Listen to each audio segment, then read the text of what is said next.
Hey, what's up, everybody? True Boxing here. Thank you for coming back to Get Hit with the Truth. So today we are doing the What's Next on newly crowned WBA Junior Welterweight Champ at 140 pounds, Jose Valenzuela, following his upset 12-round split decision victory over Isaac Cruz on the August 3rd Crawford Madrimov pay-per-view card. Now, before we get into that, if you could smash the like button, leave a comment, or subscribe to the channel, I really do appreciate any and all support that I can get as I continue to build my channel here.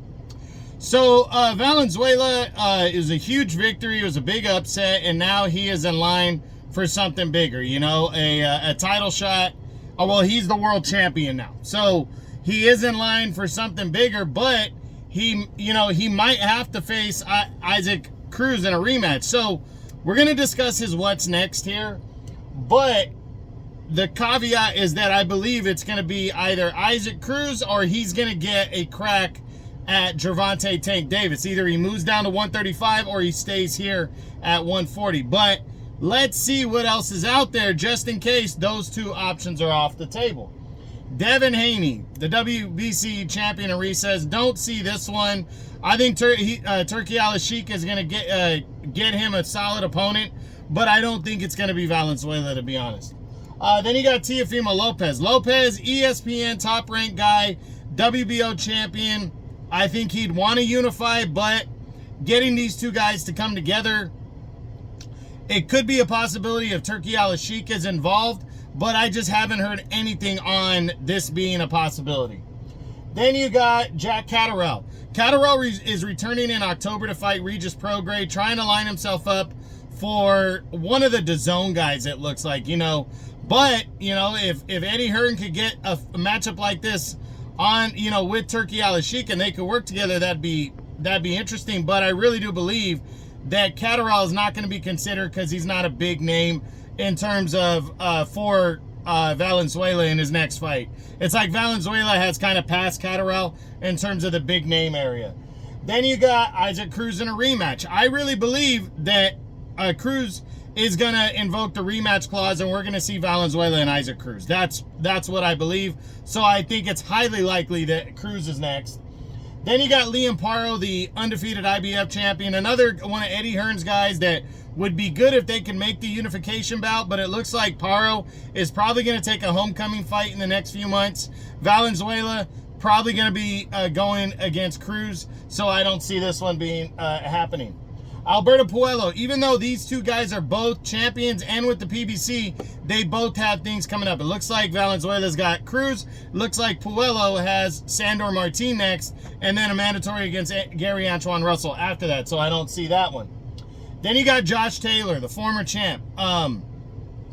It looks like he's lined up. Well, Taylor doesn't have anything going on right now, but I don't think he'd be next for Valenzuela. Valenzuela going for bigger name fighters. He's also a PBC guy where Taylor's a top ranked guy.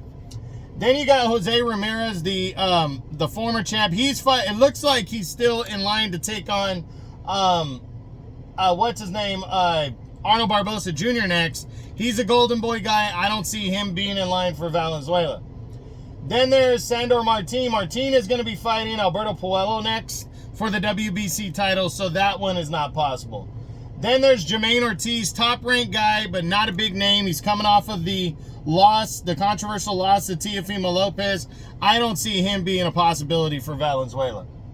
Then there's Subriel Matias, the former champ. I really don't think Matias is an option, for Valenzuela. He's coming off of a loss, and he's with a different promotion, so I don't see that one.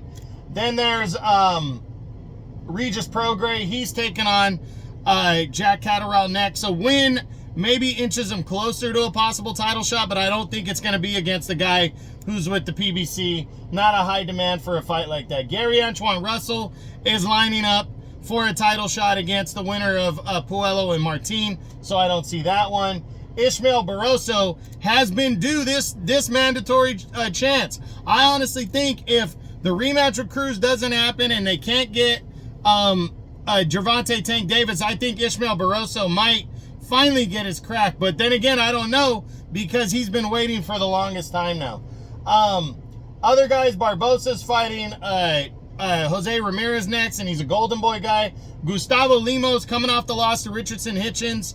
I don't think he's a possibility for a guy like Valenzuela. Richardson Hitchens is the mandatory to Lee Amparo's title, so I don't see that one. Kenneth Sims is the WBA #1 ranked contender. I do think it's a possibility if the other big fights fall through. Nestor Bravo, highly ranked but not known in the WBA. And then other guys, that Dalton Smith, not likely for that one. So for me, I really believe the biggest possibility is the rematch with Isaac Cruz at 140, because Cruz has the rematch clause, so I really do believe that he's going to invoke that, and that's what we're going to see. Other possibilities for him would potentially be a showdown with Gervonta Tank Davis in what could be a double title fight. They could fight at 135 for Tank and Valenzuela's titles at 135 and 140, kind of like the way Tank did with Leo Santa Cruz a few years ago when they fought for both the lightweight and junior lightweight titles as they met at 130.